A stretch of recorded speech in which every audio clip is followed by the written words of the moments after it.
ചില പ്രണയബന്ധങ്ങൾ ബ്രേക്കപ്പിലേക്ക് പോവുകയാണ്, തകരാൻ പോവുകയാണ് എന്ന് മനസ്സിലാക്കിയിട്ടും അതിനു വേണ്ടിയിട്ട് ബെഗ് ചെയ്ത് പുറകെ നടക്കുന്ന ആളുകളുണ്ട്. ശരിക്കും അഡോൾസൻസിൻ്റെ ഇടയിലാണ് നമ്മളത് കണ്ടുവരുന്നത്. എന്നാൽ ഇങ്ങനെയുള്ള പ്രണയം പിടിച്ച് കൈപ്പറ്റി കഴിഞ്ഞാൽ വീണ്ടും അത് ബ്രേക്കപ്പിലേക്ക് പോവുകയുള്ളൂ.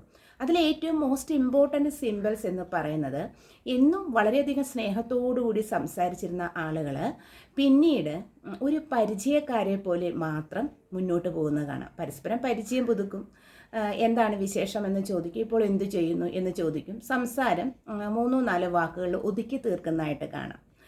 അതുപോലെ തന്നെ നമുക്ക് ഒരിക്കലും ഇമോഷണലായിട്ടുള്ളൊരു ലവ് അവരിൽ നിന്ന് ലഭിക്കില്ല. പണ്ടുണ്ടായ റൊമാൻറ്റിക് അഫക്ഷനോ യാതൊരു കാര്യങ്ങളും ഉണ്ടാവുകയില്ല. ഇമോഷണൽ ഫീലിങ്സ് അവിടെ ഹൈഡ് ചെയ്ത് വയ്ക്കും. അത് ഒട്ടും തന്നെ പ്രകടിപ്പിക്കില്ല. അതോടൊപ്പം തന്നെ ചാറ്റിങ് കുറയും, പരസ്പരമുള്ള ടോക്കിങ് കുറയും, കാണാനുള്ള അവസരങ്ങൾ കുറയ്ക്കും. കണ്ടാൽ തന്നെയും കൂടുതൽ സമയം സ്പെൻഡ് ചെയ്യാനായിട്ട് ആഗ്രഹിക്കില്ല എന്നുള്ളതാണ്. ഈ സിമ്പിൾസുകളെല്ലാം വളരെ നമുക്ക് മനസ്സിലാക്കാവുന്ന സിമ്പിൾസുകളാണ്. ഒരു പ്രണയം ബ്രേക്കപ്പിലേക്ക് പോവുകയാണെന്ന് സൂചിപ്പിക്കുന്ന പ്രധാനപ്പെട്ട കുറച്ച് സിമ്പിൾസാണ് ഞാൻ പറഞ്ഞതിപ്പോൾ.